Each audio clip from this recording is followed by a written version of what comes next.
Company ने देर रात तक काम पर लगा दी थी रोक।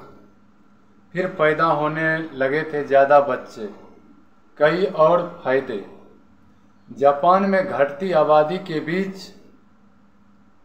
लिए जन्म दर बढ़ाने के लिए सरकार खूब कोशिश कर रही है। इस बीच एक जापानी कंपनी के फैसले ने देश की आबादी बढ़ाने में अहम योगदान दिया है। इस कंपनी का नाम है इटोचू कॉर्प, जिसके सीईओ है मासाहिरो ओकाफुची। साल 2010 में कंपनी का सीईओ बनने के बाद ओकाफुजी ने रात 8 बजे के बाद कर्मचारियों के ऑफिस में काम करने पर रोक लगा दी। साथ बहुत रेयर हालात न होने पर ओवरटाइम पर भी रोक लगा दी। कंपनी का एचआर और सिक्योरिटी गार्ड इस बात की निगरानी करते रहते थे और वहां काम कर रहे लोगों को घर जाने के लिए कहते थे। उनसे सुबह जल्दी आने के लिए कहा जाता था और बदले में उन्हें अधिक पैसे मिलते थे। एक दशक के बाद न सिर्फ कंपनी का बिजनेस बढ़ा,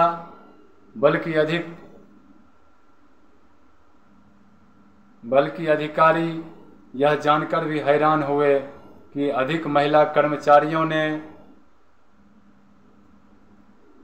मैटरनिटी लीव ली, बच्चे पैदा किए और फिर काम पर वापस आए।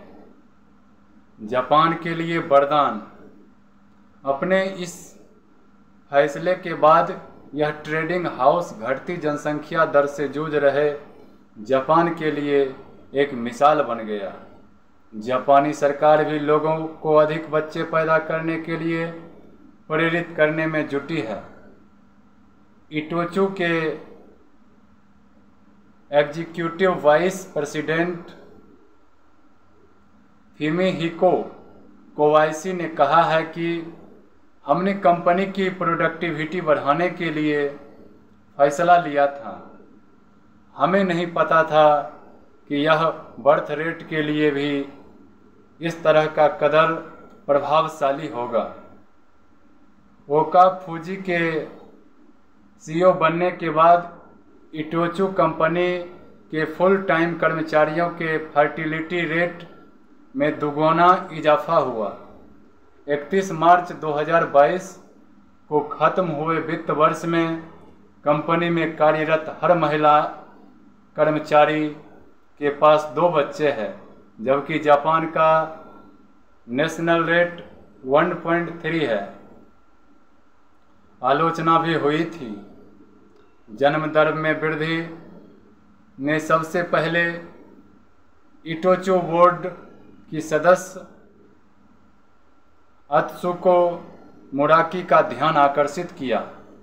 वह पहले जापान के स्वास्थ्य, श्रम और कल्याण मंत्रालय में समान रोजगार और बाल कल्याण के निर्देश के रूप में काम कर चुकी है। उन्होंने पिछले साल कंपनी को ट्रेड को धता बताने वाले आंकड़ों को सार्वजनिक करने के लिए प्रोत्साहित किया। इसके जरिए एक सामाजिक संदेश भी देने का प्रयास किया गया। महिलाओं के लिए बच्चों की परवरिश के लिए करियर दांव पर लगाने की जरूरत नहीं है। हालांकि उस वक्त कंपनी इस कदम पर मिलीजुली प्रतिक्रियाएं आती थी, लेकिन कुछ कर्मचारियों के जीवन में हस्तक्षेप करने और बच्चे पैदा करने में चुनौतियों का सामना करने वालों के प्रति असंवेदनशील होने के लिए इटोचू की आलोचना की। जापान के वर्किंग कल्चर के विपरीत जापान में वर्किंग कल्चर काफ़ी मुश्किल रहा है।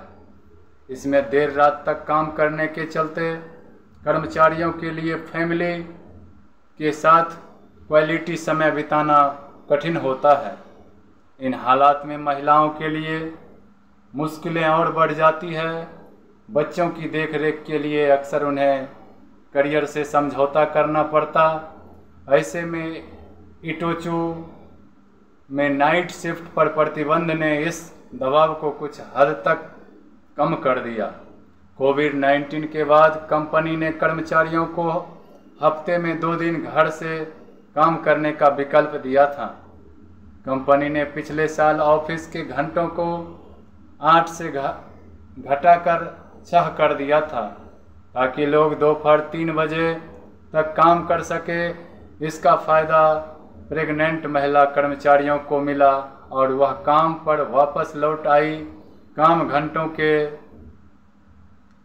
कटौती के साथ कंपनी ने ऑफिस के पास एक डे केयर सेंटर भी बनाया। इससे महिलाओं के लिए नौकरी और बच्चों की देखभाल करना आसान हो गया। इटोचु का यह अनुभव जापान और पूर्वी एशिया में उसके पड़ोसियों से कुछ विशेष रूप से महत्वपूर्ण सबक प्रदान कर सकता है, जो गिरती बर्थ रेट से जूझ रहे हैं। इस तरह का तकनीकी कंपनियों के सीईओ और सरकार के मदद से जापान ने आज बर्थ रेट पर काबू पाया और कंपनियों में मुनाफा का इजाफा किया। जय हिंद, जय भारत।